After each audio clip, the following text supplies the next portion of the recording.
Hello and welcome to Aquarium Plant Index.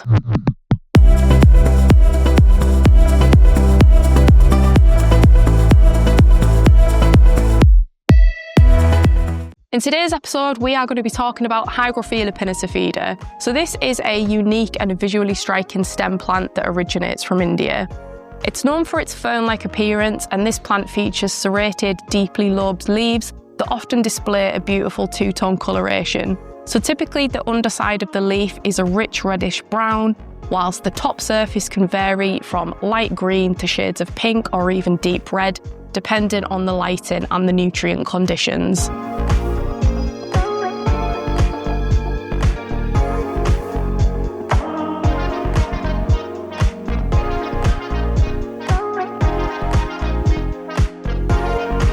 One of the great things about Hygrophila pinnatifida is its versatility. It can be planted directly into the substrate or attached to the hardscape elements of your aquarium, like wood or rock, where it will grow as an epiphyte.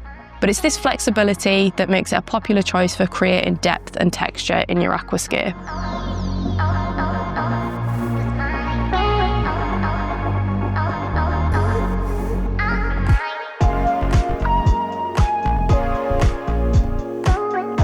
Although it is considered a medium category plant in terms of difficulty, Hygrophila pinnatifida does have a bit of a reputation for being quite finicky.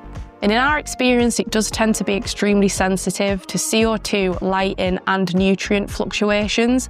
It's not uncommon for this plant to thrive for weeks and then all of a sudden melt back, especially if the conditions shift even just slightly.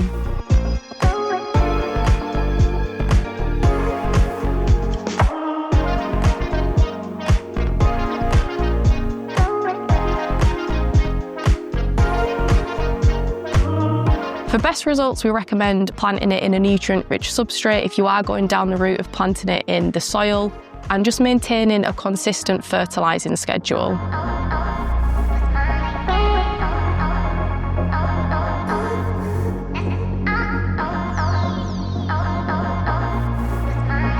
A balanced dosing routine of both micro and macronutrients is definitely key to its success.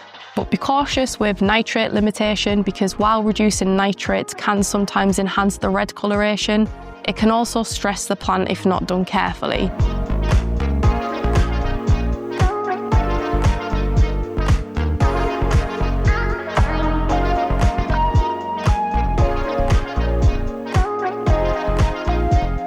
If you're growing it in the substrate, providing root tabs or localised nutrients at the base will support healthy growth.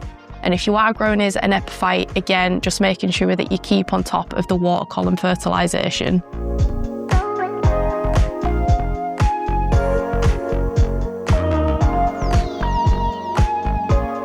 One common issue that aquarists face with Hygrophila pinnatifida is the development of pinholes in the leaves. This is often a sign of a potassium deficiency, and interestingly, this species does consume a little bit more potassium than other aquarium plants. So just making sure that you dose either with a dedicated potassium supplement or even just an all-in-one fertilizer that includes sufficient potassium levels should be enough to keep this plant healthy.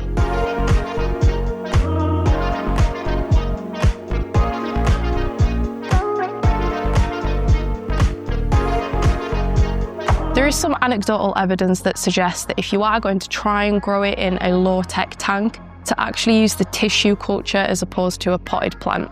So potted plants are grown out of water, and if you're going to try and put that underwater in a low-tech tank, it basically has to reprogram itself to its underwater form, and that can cause quite a lot of stress on the plant.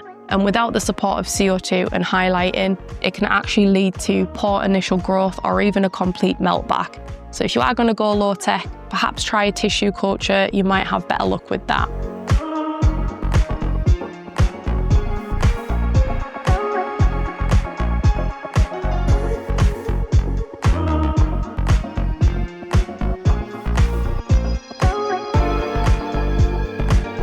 As I mentioned earlier, this plant can be grown both epiphytically and in the substrate. When planting it is really straightforward. You can simply just use tweezers and push it into the substrate, or if you're going to use it as an epiphyte, you can just tie or wedge or glue it into cracks and crevices of your hardscape. If you're going to glue it, we recommend using the gel type glue because it's just a little bit easier to work with when it comes to plants.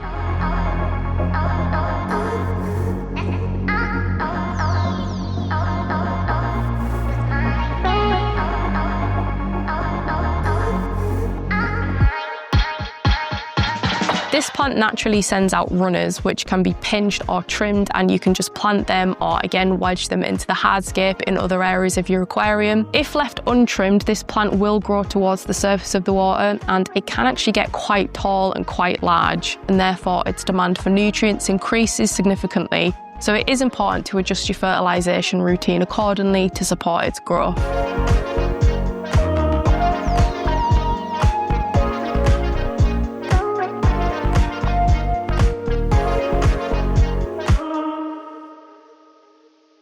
Overall, Hygrophila pinnatifida definitely is one of the more unique aquarium plants, especially in regards to its leaf shape.